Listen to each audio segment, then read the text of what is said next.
Hey there, and welcome to this week's Sunday Musings, where every week I take a few minutes and talk about a topic that's been on my mind lately.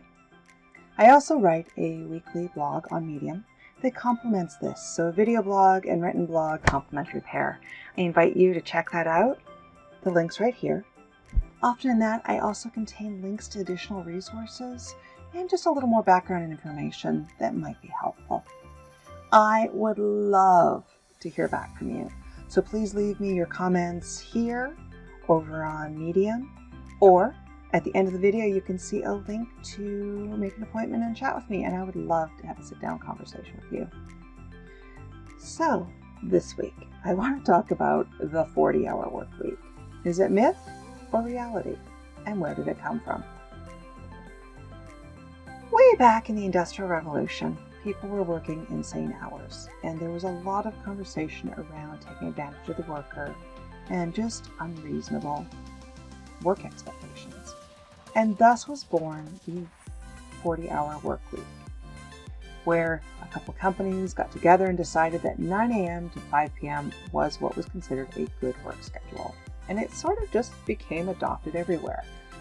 And most people don't realize that today. Now, those shifts have happened, and maybe you now work an 8 to 4 or a 7 to 3, but the 8-hour workday has really kind of become a norm, or the 40-hour work week. Now we talk about things like flexible work schedules. Well, can I work 4 10s instead of 5 8s? Can I work an 80-hour 2-week cycle where I get a 3-day weekend every week, every second weekend?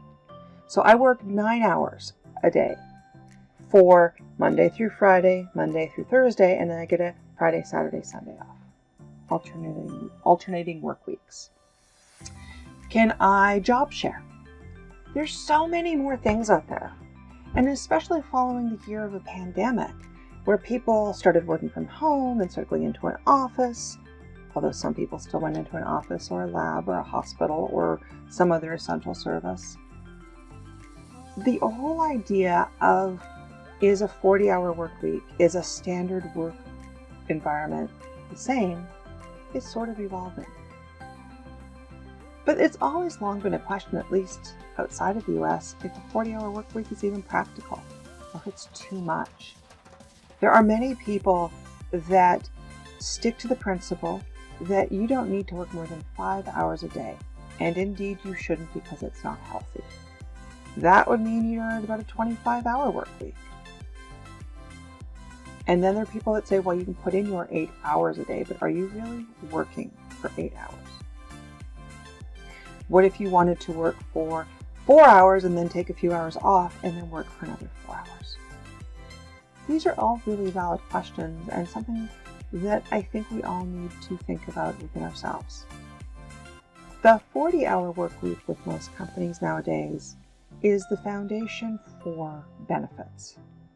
So if you want to work less than a 40-hour work week, you need to understand with your company, with its benefits plan, what the minimum required hours are for you to still receive benefits. And that's a really critical thing, at least in the US. If you only want to work 20 hours a week, it is likely that you can do that, possibly even through job sharing.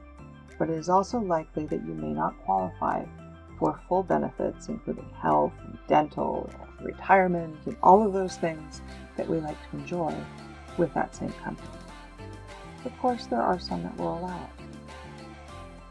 25 hours might also not get you that.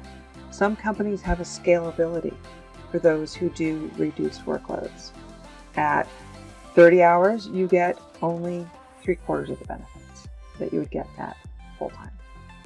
If this is something that you are interested in, you should really check with your employer and see what sort of programs they have available, if they do at all. But what I want to talk about is those who work more than 40.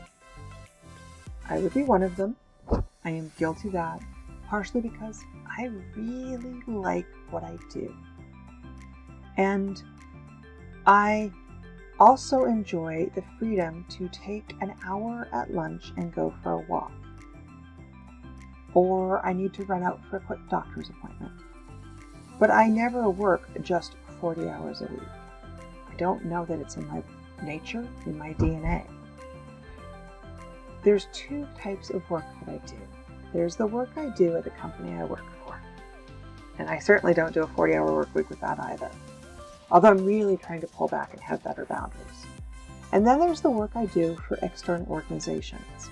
You've probably heard me talk about them before, but I work with Women in Bio, with the PDA, ISPE, and I do some mentoring as well.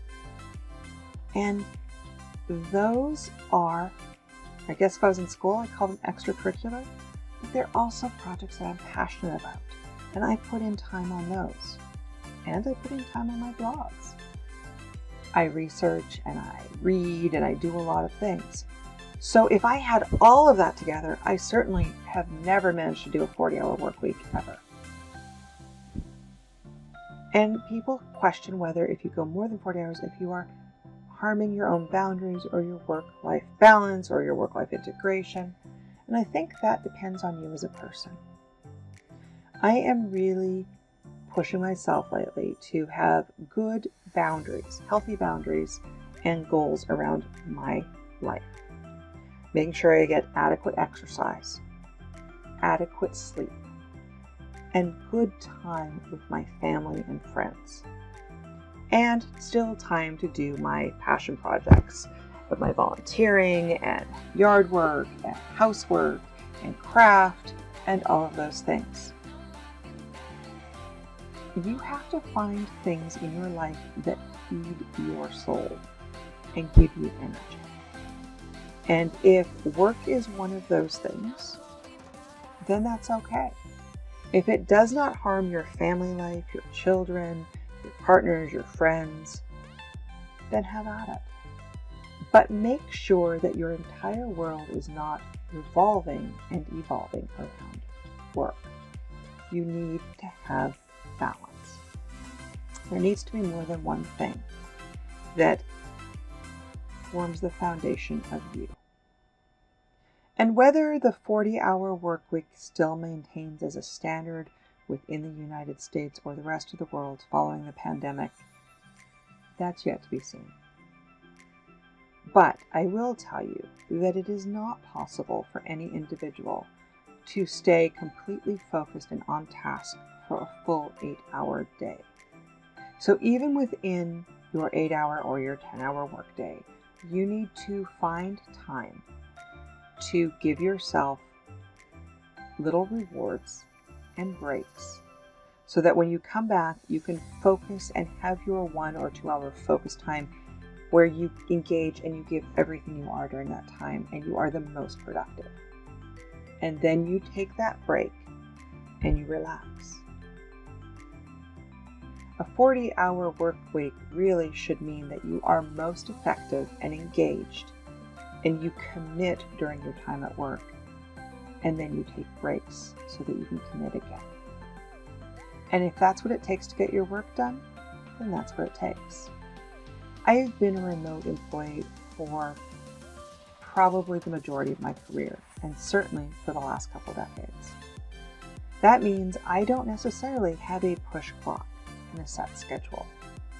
It's always been, you need to do the hours it takes to get your job done. You need to make your commitments, do your meetings, do your travel, meet your customer calls, and meet your own goals. And if you can do all of that in less than 40 hours, then you get the time back. And if it takes you a little bit longer, then that's what it takes. But I have set goals and responsibilities, and I can choose to putter and be distracted and ooh shiny and do this and oh my gosh, or I can focus. So I choose to put my calendar in a way and schedule my days in a way that I have discrete and specific hours where I can concentrate and focus on achieving my goals. Those are my thoughts. I would love to hear yours. 40-hour work week? Flexible schedules? What do you think? See you next week.